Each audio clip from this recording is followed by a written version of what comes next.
Perkenalkan, nama lengkap saya Martina Penimanuk dengan NIM 2011012. Pada video kali ini saya akan menjelaskan ujian tengah semester saya dengan mata kuliah Sistem Pendukung Keputusan. Kita langsung saja. Yang pertama di sini untuk Excel-nya sudah dibuatkan. Di sini ada tabel lokasi dengan kriteria. Di sini lokasinya kita pakai ABC dengan kriterianya sebagai berikut. Ini kriteria yang pertama, kedua, ketiga, dan keempat. Nah, di sini sudah terdapat nilai-nilai di dalam tabel ini. Ini berdasarkan dari soal. Nah, setelah penentuan tabelnya, kriterianya kita lanjutkan dengan penentuan nilai minimum dan maksimum.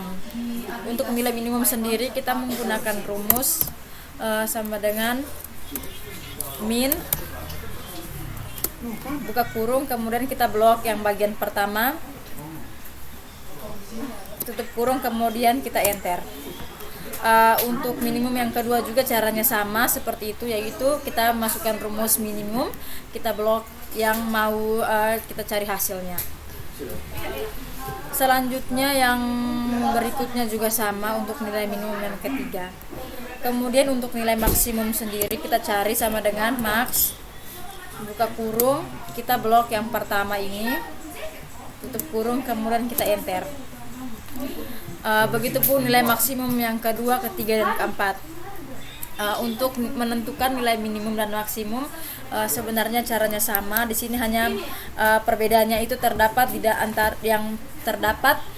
di bagian minimum. Kalau kita mau mencari nilai minimum maka kita menggunakan rumus min. Kemudian kalau mau mencari maksimum kita akan menggunakan rumus max. Setelah menentukan nilai minimum dan maksimum, kita akan mencari normalisasi. Normalisasi di sini ada 3. Ada normalisasi A, B, dan C. Dengan ini adalah nilai dari kriterianya. Yang pertama kita akan dapatkan nilai kriteria yang pertama, yaitu caranya kita pilih nilai kriteria yang pertama kita bagikan dengan nilai maksimum. Yang di sini juga sama caranya, kita pilih dari nilai kriteria yang kedua dibagi dengan maksimum. Lalu yang ketiga di sini juga caranya sama, yaitu kita pilih dari yang ketiga kita bagi dengan nilai maksimum. Selanjutnya untuk keduanya juga caranya sama di sini, yaitu kita pilih yang pertama di sini, yaitu sel C3 kita bagi dengan di sini nilai maksimumnya yaitu 10 dan kita dapatkan 0,5. Kemudian yang di bagian bawahnya juga sama, kita pilih yang kedua yaitu C4 10 kita bagikan dengan 10. Jadi hasilnya 1. Kemudian di sini kita lihat lagi 7 dibagi dengan 10. Hasilnya 0,7. Begitupun seterusnya untuk penentuan nilai K3 dan K4. Selanjutnya kita mencari nilai setelah itu kita masukkan juga bobotnya, yaitu di sini ada yang pertama yaitu 0,40, 0,10, 0,30 dan 0,20. Nah, kita cari yang pertama, kriteria dengan bobot yang pertama. Di sini kita dapatkan yaitu kita klik di bagian nilai dari bobot yang pertama yaitu 0,40, kita kalikan dengan dari nilai normalisasi yang pertama. Kemudian yang kedua kita dapatkan, kita buka kurung, lihat dari nilai bobot yang pertama kita kalikan dengan nilai normalisasi yang kedua. Selanjutnya juga sama caranya, yaitu kita klik dari nilai bobot yang pertama 0,40, kita kalikan dengan nilai normalisasi yang ketiga. Untuk penentuan K2, K3, dan K4-nya juga sama. Selanjutnya kita akan mencari total dari bobot yang sudah kita dapat dengan menggunakan rumus sum.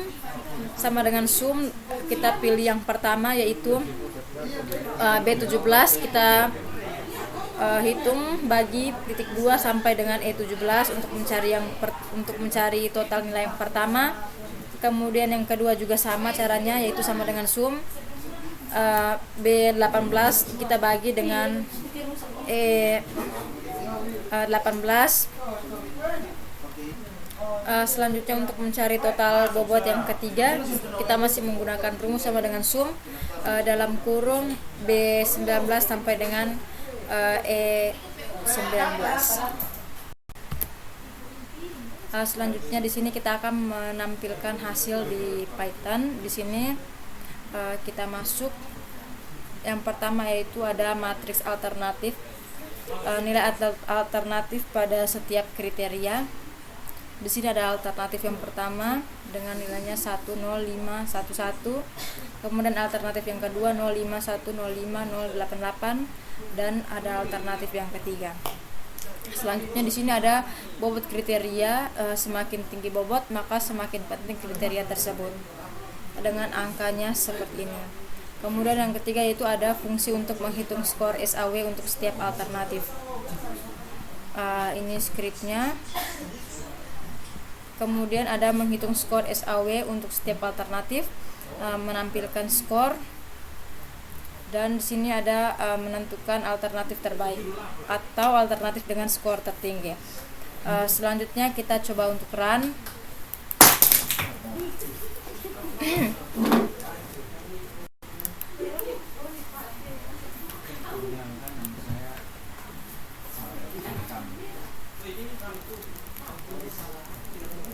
Ya, di sini sudah berhasil di run dengan hasil perhitungan SAW-nya. Alternatif yang pertama 0,95, alternatif yang kedua 0,6260 sekian, alternatif yang ketiga 0,78699.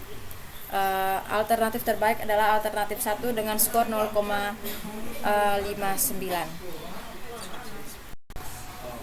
Oke, kita masuk untuk nomor yang kedua. Di sini berdasarkan soalnya kita dapatkan tabelnya seperti ini, dengan nilai kandidatnya A sampai dengan D. Kemudian untuk kriterianya ada yang pertama, kedua, ketiga, keempat, dan kelima. Untuk angka-angka di dalam tabel ini sudah terdapat di dalam soal. Kita langsung saja untuk pengerjaan yang pertama, yaitu kita menentukan bobot pertama, kedua, ketiga, dan seterusnya. Di sini untuk kriteria bobotnya sudah ditentukan. Yang pertama ada 0,30, kemudian yang kedua 0,25, 0,20, 0,15, dan 0,10. Yang pertama di sini kita tentukan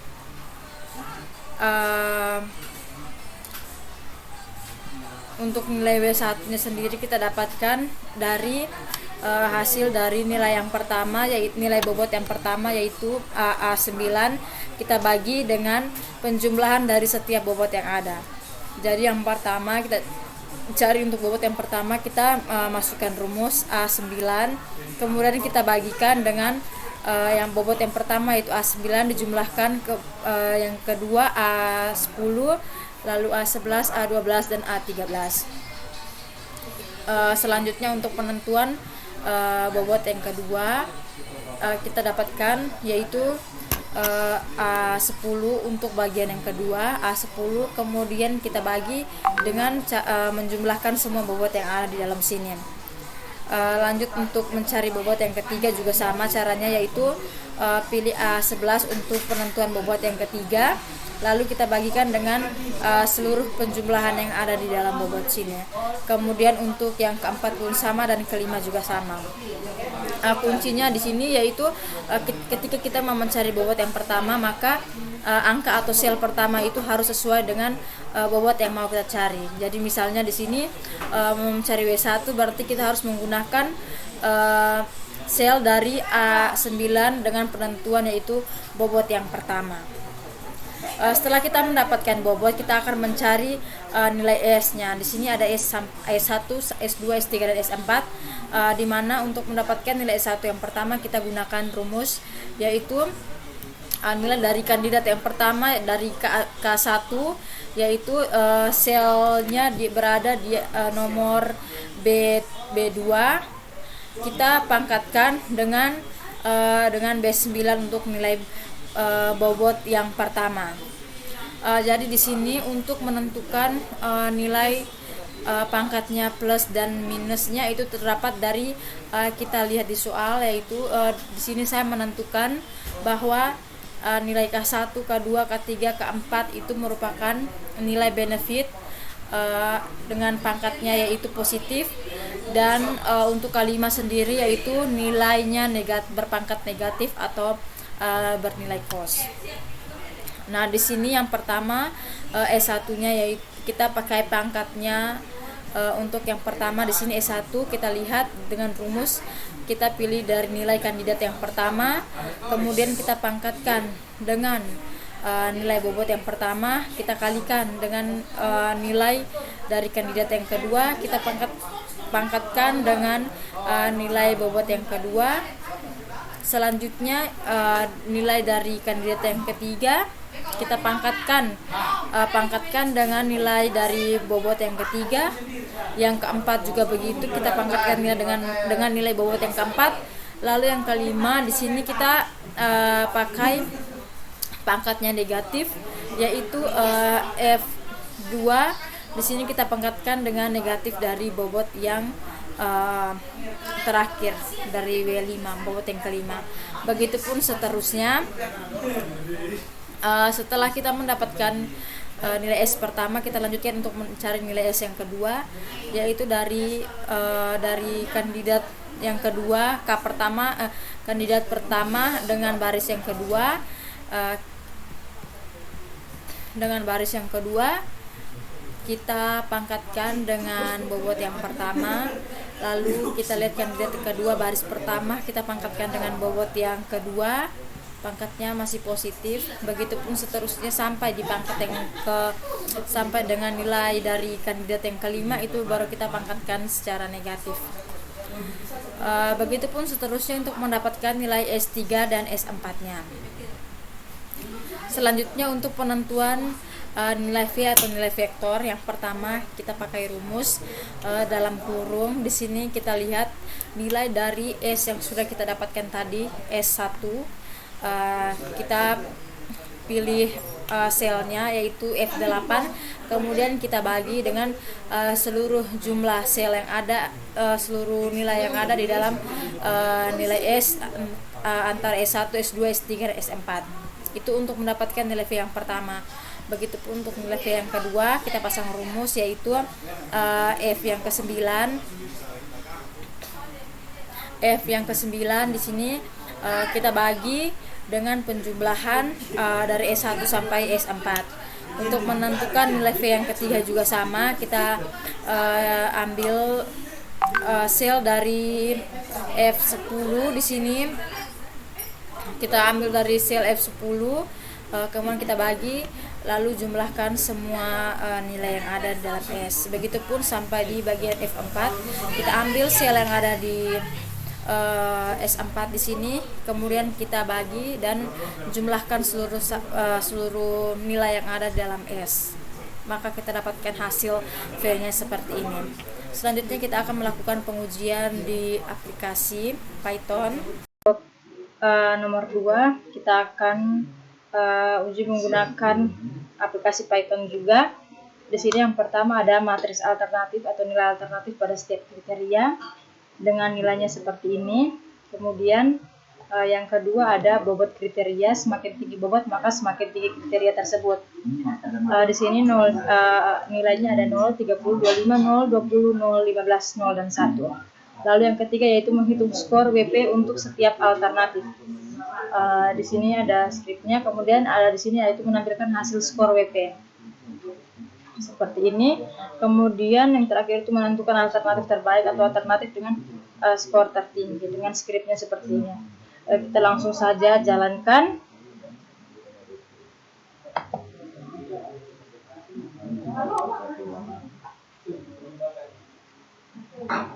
Oke, maka kita akan mendapatkan hasilnya seperti ini, yaitu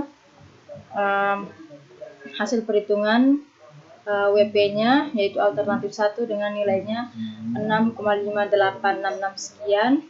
Kemudian alternatif 2 dengan nilai 5,38577 sekian. Alternatif 3 7,2165 sekian. Kemudian alternatif yang keempat ada 5,045 sekian. Alternatif terbaik adalah alternatif 3 dengan skor 7,216 sekian.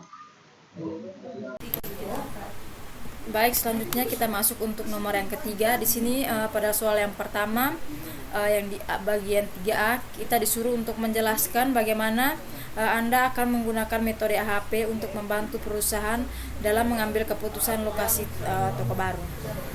Di sini saya sudah mengerjakannya. Untuk penjelasannya yang pertama 3A. Di sini algoritma analisis hierarki proses atau AHP umumnya melibatkan langkah-langkah berikut. Yang pertama, identifikasi masalah, tentukan masalah pengambilan keputusan yang akan dipecahkan dan identifikasi kriteria serta alternatif yang terlibat. Kemudian yang kedua, pembuatan matriks perbandingan berpasangan, berikan penilaian relatif antara satu kriteria dengan lainnya serta antara alternatif yang ada. Kemudian yang ketiga yaitu perhitungan bobot kriteria.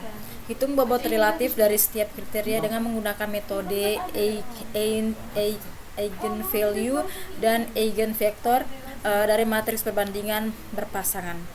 Kemudian yang keempat, perhitungan skor alternatif, yaitu hitung skor untuk setiap alternatif berdasarkan penilaian terhadap kriteria dan bobot kriteria yang telah dihitung. Yang kelima, normalisasi skor, alternatif jika diperlukan. Kemudian yang keenam, perankingan, lakukan perankingan terhadap alternatif berdasarkan skor yang telah dihitung. Kemudian yang ketujuh, di sini ada analisis sensitivitas, lakukan analisis sensitivitas untuk memahami bagaimana perubahan dalam penilaian atau bobot dapat mempengaruhi hasil perankingan. Selanjutnya di sini untuk soal yang kedua yaitu bagaimana Anda menentukan bobot dari setiap kriteria dengan menggunakan AHP. Yang pertama di sini yaitu buat matriks perbandingan pasangan. Untuk setiap pasangan kriteria, tim manajemen akan memberikan nilai yang relatif yang mencerminkan seberapa penting satu kriteria dibandingkan dengan yang lain. Misalnya jika demografi pelangganan dianggap 2 kali lebih penting daripada biaya sewa, maka perbandingannya. Nah, kemudian yang kedua, hitung jumlah kolom atau sum of kolom. Untuk setiap kolom dalam matriks, jumlahkan semua nilai pada kolom tersebut.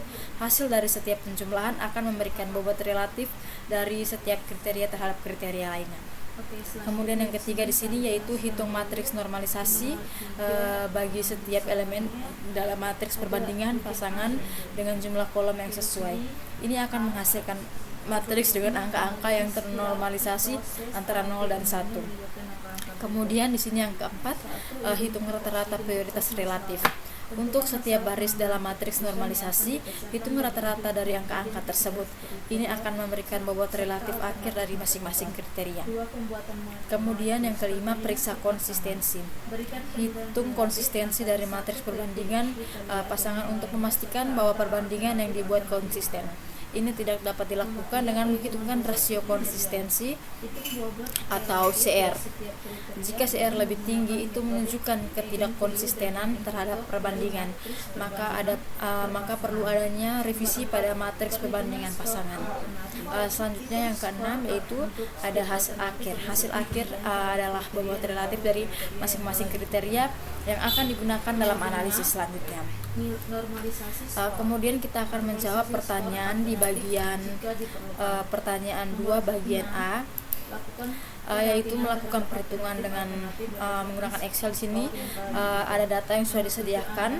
Kemudian kita disuruh yang pertama yaitu menentukan jumlahnya. Kita menentukan jumlah dengan rumus sum, yaitu kita blok dari bagian dari G36 sampai dengan G39 untuk mendapatkan jumlah C1. Begitupun untuk jumlah yang C2, kita coba sama dengan sum dalam kurung blok semua yang ada di sini, kemudian tutup kurung dan kita enter.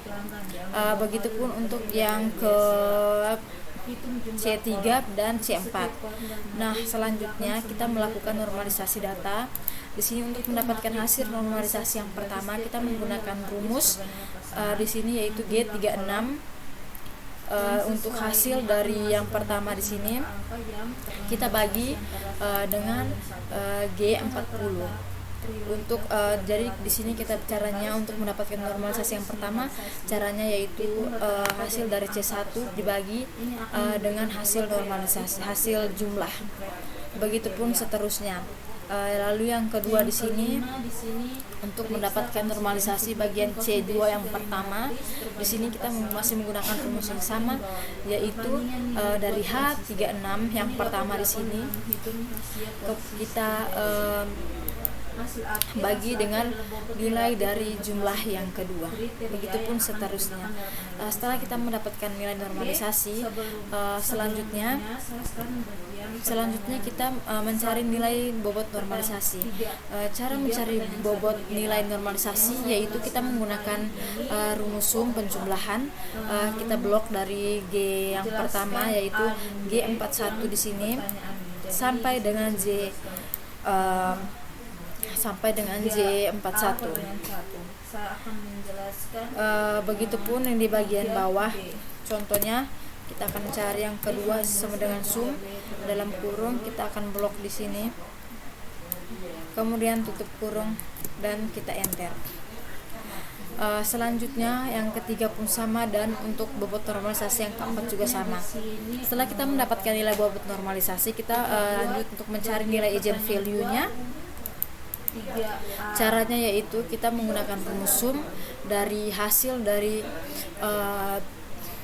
nilai bobot normalisasi yang pertama, kita blok sampai dengan nilai bobot normalisasi dari C4, lalu kita bagi dengan 4 berdasarkan jumlahnya. Di sini ada jumlahnya yaitu 1, 2, 3, dan 4. Selanjutnya di bagian bawahnya juga sama caranya, yaitu kita menggunakan rumus sum dalam kurung.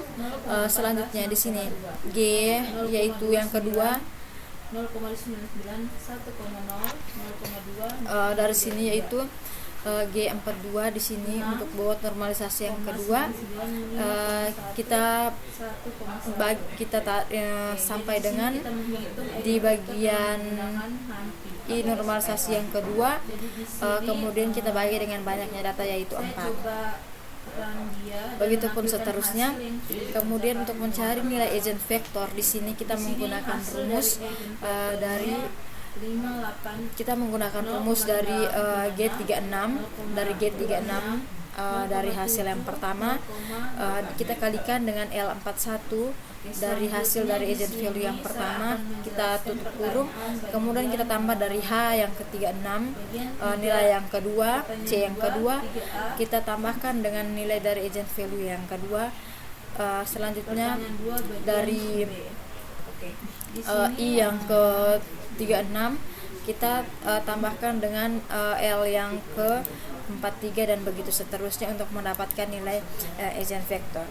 Setelah kita mendapatkan eigenvektor, kita akan mencari nilai T, di mana nilai T itu sendiri kita dapatkan dari hasil M41, kita bagi dengan L41 yang di sini dan kita dapatkan nilainya dari eigenvektor dibagi dengan eigenvalue, kemudian ditambahkan lagi dengan nilai eigenvektor yang kedua dibagi dengan eigenvalue yang kedua, begitupun seterusnya. Lalu semua datanya kita bagi dengan 4 sesuai dengan banyaknya data, maka kita akan mendapatkan nilai hasil akhir untuk nilai T. Kemudian kita akan mencari nilai CI, yaitu rumusnya dari hasil dari T kita kurangkan dengan 4 banyaknya data, kemudian kita bagi dengan 4 dikurangi 1, maka hasilnya akan seperti ini. Kemudian untuk nilai RI sendiri kita dapatkan yaitu 0,9. Kemudian untuk CR-nya kita dapatkan dari hasil dari yang CI, kita akan bagi dengan nilai dari hasil dari CI, kita bagi dengan nilai dari RI, maka hasilnya 0,03 sekian. Ini lebih besar daripada 0,1, lebih kecil daripada 0,1, makanya hasilnya yaitu inkonsisten. Selanjutnya di sini kita akan lanjut pada poin yang ke pertanyaan nomor 2B. Di sini kita disuruh untuk lakukan pengecekan konsistensi matriks di atas dan berikan penjelasan apakah matriks tersebut sudah konsisten. Kita langsung saja ke jawabannya. Yang di sini analisis sensitivitas dalam konteks analisis hierarki proses atau AHP adalah di sini analisis sensitivitas dalam konteks analisis hierarki proses atau HP adalah sebuah metode yang digunakan untuk mengukur sejauh mana hasil keputusan atau perangkat yang dihasilkan oleh HP dapat dipengaruhi oleh perusahaan dalam preferensi atau bobot yang diberikan oleh pengambil keputusan. Ada beberapa alasan mengapa analisis sensitivitas penting dalam AHP. Yang pertama yaitu evaluasi kestabilan keputusan. Analisis sensitivitas membantu mengidentifikasi sejauh mana hasil keputusan AHP bersifat stabil atau rentan terhadap perubahan bobot yang diberikan. Ini membantu pengambil keputusan untuk menilai keandalan dan kepercayaan pada hasil yang dihasilkan. Lalu mengantisipasi perubahan preferensi atau bobot yang diberikan oleh pengambil keputusan bisa berubah seiring waktu atau dalam situasi yang berbeda. Analisis sensitivitas membantu pengambil keputusan untuk memahami bagaimana perubahan dalam preferensi akan mempengaruhi peringkat alternatif dan kriteria. Pengambil keputusan yang lebih baik dengan memahami sensitivitas hasil, pengambil keputusan dapat membuat keputusan yang lebih baik dan terinformasi. Maka dapat mengevaluasi implikasi dari perubahan preferensi dan memilih alternatif yang paling sesuai dengan kebutuhan mereka. Kemudian di sini ada kredibilitas dan transparansi. Analisis sensitivitas meningkatkan transparansi dalam proses pengambilan keputusan. Hal ini memungkinkan pengambilan keputusan untuk menjelaskan kepada orang lain bagaimana perubahan dalam preferensi dapat mempengaruhi hasil yang dapat membantu membangun kredibilitas keputusan. Selanjutnya di sini kita masuk pada soal yang pada pertanyaan yang kedua. Kita masuk pada pertanyaan yang ketiga bagian A. Di sini disuruh menjelaskan bagaimana metode AHP dapat diintegrasikan ke dalam DSS untuk membuat proses pengambilan keputusan menjadi lebih sistematis dan terstruktur. Di sini akan menjawab pertanyaan nomor 3 yang pertama. 3A, di sini metode AHP dapat diintegrasikan ke dalam sistem penunggu keputusan DSS untuk membuat proses pengambilan keputusan menjadi lebih sistematis dan terstruktur. Berikut adalah langkah-langkah umum untuk mengintegrasikan AHP ke dalam DSS. Yang pertama, identifikasi masalah keputusan. Langkah pertama dalam pengambilan keputusan adalah mengidentifikasi masalah atau keputusan yang perlu diambil. Ini bisa berupa pemilihan alternatif, perbandingan kriteria, alokasi sumber daya, atau masalah lainnya. Yang kedua, pembentukan hierarki. Setelah masalah diidentifikasi, hierarki keputusan dibentuk. Hierarki ini terdiri dari kriteria utama, subkriteria, dan alternatif. Pemahaman yang baik tentang hierarki ini adalah kunci dalam menggunakan AHP. Kemudian yang ketiga, pengumpulan data. Data yang relevan untuk mengukur atau membandingkan elemen dalam hierarki dikumpulkan. Data ini dapat berubah angka atau preferensi relatif yang digunakan untuk memberikan bobot. Kemudian yang keempat yaitu penilaian bobot. Dalam DSS, AHP digunakan untuk mengukur bobot relatif untuk kriteria dan alternatif. Pengambilan keputusan memberikan preferensi bagi mereka dengan mengisi matriks perbandingan berpasangan untuk setiap tingkat hierarki. AHP akan mengolah data untuk menghitung bobot relatifnya. Kemudian yang kelima, perhitungan skor. Setelah bobot diberikan, AHP digunakan untuk menghitung skor akhir untuk setiap alternatif berdasarkan preferensi yang diberikan oleh pengambil keputusan. Ini dilakukan dengan mengalihkan matriks perbandingan berpasangan dengan matriks bobot kriteria. Selanjutnya yang keenam, sensitivitas dan analisis. AHP juga memungkinkan untuk melakukan analisis sensitivitas untuk memahami sejauh mana hasil dapat dipengaruhi oleh perubahan preferensi. Dalam DSS, analisis sensitivitas ini dapat dilakukan dengan mudah untuk membantu pengambilan keputusan memahami konsekuensi perubahan preferensi. Yang ketujuh, visualisasi hasil. Hasil dari analisis AHP dapat divisualisasikan dalam bentuk grafik atau tabel untuk membantu pengambilan keputusan memahami hasilnya dengan baik. Ini juga membantu dalam komunikasi hasil kepada pemangku kepentingan lainnya. Yang kedelapan, pemilihan alternatif. Berdasarkan skor dan bobot yang diberikan oleh AHP, pengambilan keputusan dapat memilih alternatif yang paling sesuai dengan kebutuhan mereka. Lalu yang kesembilan, di sini adalah pelacakan dan evaluasi. DSS juga dapat digunakan untuk melacak pelaksanaan keputusan dan mengevaluasi apakah keputusan yang diambil telah memberikan hasil yang diharapkan. Selanjutnya kita lihat pada bagian pertanyaan yang ketiga nomor B, apa kelebihan dan kekurangan menggunakan AHP dalam konteks DSS dan bagaimana kekurangan tersebut bisa diminimalisir. Di sini akan saya jawab.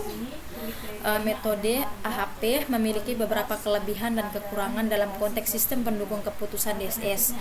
Berikut adalah beberapa kelebihan dan kekurangan AHP dalam DSS serta cara mengatasi kekurangan tersebut. Yang pertama di sini ada kelebihan AHP dalam DSS. Yang pertama ada struktur hierarkis. AHP membantu dalam merinci hierarki kriteria dan alternatif sehingga pengambilan keputusan dapat memahami elemen-elemen yang mempengaruhi keputusan secara lebih terstruktur. Yang kedua, bobot relatif. AHP memungkinkan pengambilan keputusan untuk memberikan bobot relatif untuk setiap kriteria dan alternatif yang membantu dalam memodelkan preferensi dan prioritas mereka. Lalu yang ketiga, ada analisis sensitivitas. AHP memungkinkan analisis sensitivitas untuk memahami sejauh mana perubahan preferensi mempengaruhi hasil keputusan. Lalu yang keempat, penanganan data subjektif. AHP bisa mengatasi ketidakpastian dan subjektivitas dalam preferensi pengambil keputusan melalui matriks perbandingan berpasangan. Lalu ada kekurangan AHP dalam DSS. Kekurangan yang pertama yaitu kompleksitas perhitungan. AHP dapat melibatkan perhitungan yang rumit, terutama jika hierarki memiliki banyak kriteria dan alternatif. Ini bisa menjadi sulit bagi pengambil keputusan yang kurang berpengalaman. Selanjutnya yang kedua yaitu konsistensi preferensi. AHP mengandalkan pengambilan keputusan untuk memberikan preferensi konsisten dalam matriks perbandingan yang berpasangan. Konsisten seringkali menjadi masalah dalam melakukan perhatian khusus. Lalu yang ketiga ada subjektivitas. Meskipun AHP dirancang untuk menangani subjektivitas, hasilnya masih bergantung pada preferensi pengambilan keputusan yang dapat bervariasi dari satu individu ke individu lainnya. Kemudian bagaimana untuk cara mengatasi kekurangan AHP dalam DSS? Yang pertama, cara mengatasi yaitu memperhatikan pendidikan dan pelatihan. Memberikan pelatihan kepada pengambil keputusan tentang bagaimana menggunakan AHP dan matriks perbandingan berpasangan. Ini membantu mengatasi masalah kompleksitas perhitungan. Kemudian yang kedua ada validasi dan konsistensi.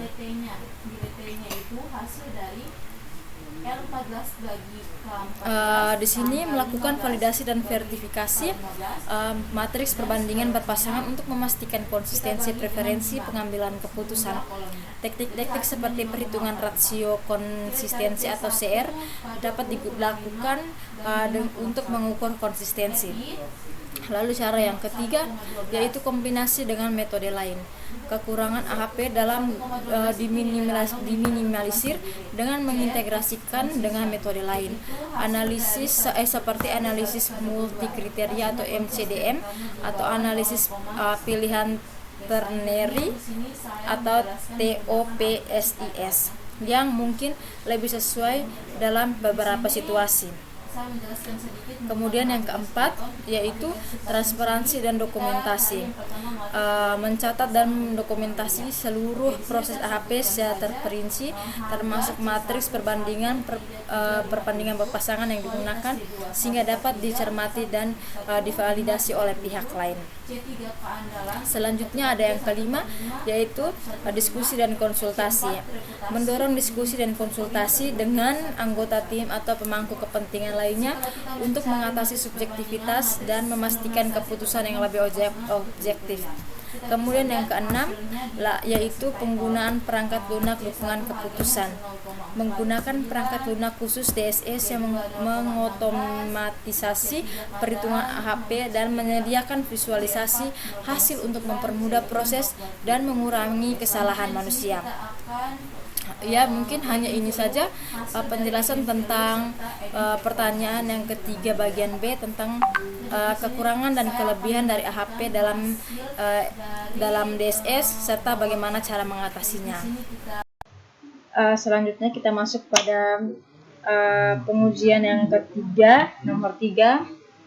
Di sini yang pertama kita lihat ada matriks perbandingan, yaitu ada 1375, 1033, 153, 014, 2857, 02, 11 dan 02033311. Kemudian yang kedua di sini ada menghitung agent vektor dengan menggunakan skripnya seperti ini.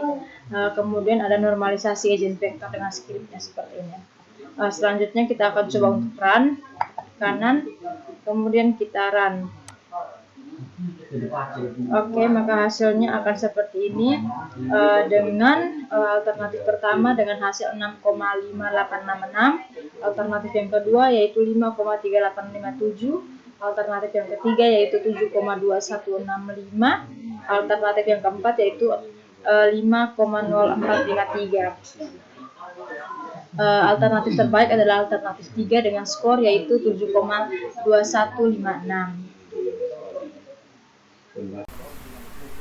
Baik, kita masuk pada soal yang keempat. Di sini tabelnya sudah ditentukan dari soal, di mana di sini ada harga, kualitas, keandalan, reputasi, dan fleksibilitas.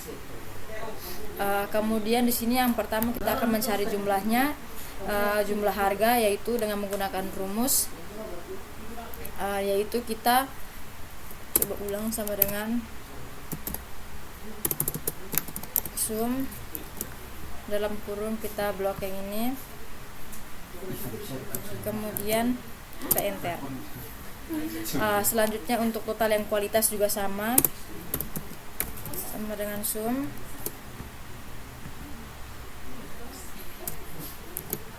kurung dan enter. Begitupun untuk jumlah dari keandalan, reputasi, dan fleksibilitas. Setelah kita mendapatkan nilai jumlah, selanjutnya kita akan mencari nilai untuk normalisasi, di mana untuk nilai normalisasi sendiri kita dapat yang pertama yaitu dari harga dari D6 dibagi dengan jumlah. Jadi harga yang pertama dibagi dengan jumlah. Selanjutnya di sini juga sama caranya, yaitu yang kedua kualitas dibagi dengan jumlah. Lalu yang ketiga juga sama di sini, yaitu di sini keandalan dibagi dengan jumlah, dan begitu pun seterusnya. Ini berlaku yang sama untuk normalisasi dari harga, kualitas, keandalan, reputasi, dan fleksibilitas. Selanjutnya setelah menentukan normalisasi, kita akan mencari nilai bobot normalisasi, di mana di sini untuk nilai bobotnya sendiri diperoleh dari jumlah antara nilai normalisasi yang pertama yang ini. Kemudian untuk yang kedua juga sama, kita akan mencari nilai normalisasi dari nilai bobot normalisasi dari normalisasi pada baris yang kedua, begitupun seterusnya. Kemudian setelah mendapatkan nilai bobot normalisasi, kita melakukan perhitungan mencari agent value-nya dengan rumus penjumlahan sama dengan sum. Di sini di mana kita mencari yang pertama yaitu nilai normalisasi yang pertama kita bagikan dengan nilai bobot normalisasi, kemudian kita bagi dengan 5, yaitu 5 itu dari banyaknya data di sini. Begitupun seterusnya. Kemudian setelah mendapatkan nilai agent value, kita mencari nilai agent vektor, di mana agent vektor sendiri rumusnya yaitu harga yang pertama dari sini D6 dikali dengan nilai dari bobot normalisasi ditambah dengan E6 yaitu kualitas dikali dengan nilai dari agent value yang kedua. Selanjutnya dari kriteria dari keandalan yang di F6 kita kalikan dengan nilai agent value yang ketiga, begitupun seterusnya hingga kita mendapatkan nilai yaitu agent vektor. Selanjutnya di sini kita akan mencari nilai T, di mana nilai T sendiri kita peroleh dari agent vektor dibagi dengan agent value, kemudian ditambahkan dengan agent vektor dibagi dengan agent value, begitupun seterusnya hingga kita mendapatkan nilai T yaitu 5,44063. Selanjutnya untuk CI sendiri kita dapatkan rumus yaitu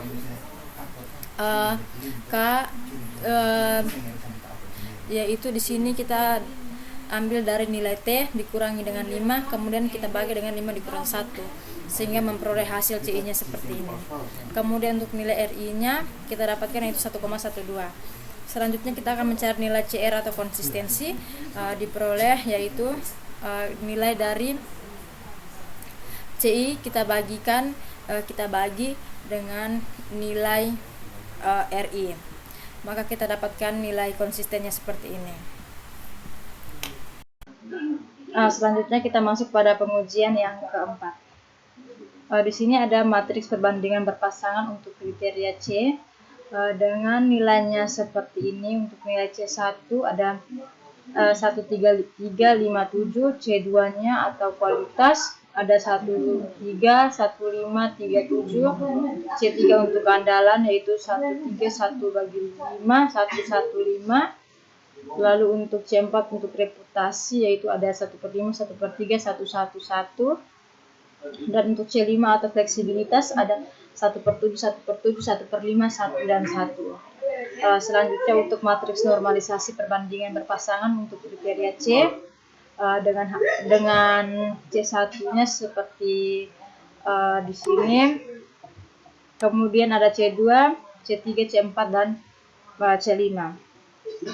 Selanjutnya untuk agent value-nya bisa lihat di sini untuk agent vektornya juga. Kemudian di sini ada hitung bobot relatif kriteria yang sudah dinormalisasi, ada nilai T, total bobot relatif kriteria, kemudian ada konsistensi indeks, ada random index, dan ada konsistensi rasio.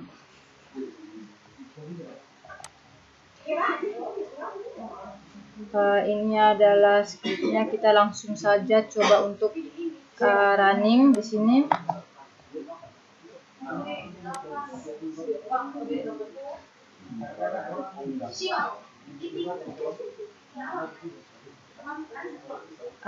Ini adalah hasilnya. Matriks perbandingan berpasangan kriteria C dengan hasilnya seperti ini.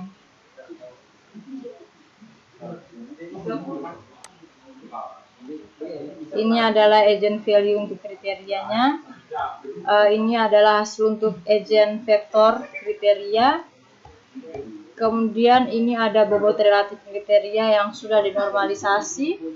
Ada nilai T, ada nilai RI, ada nilai CR.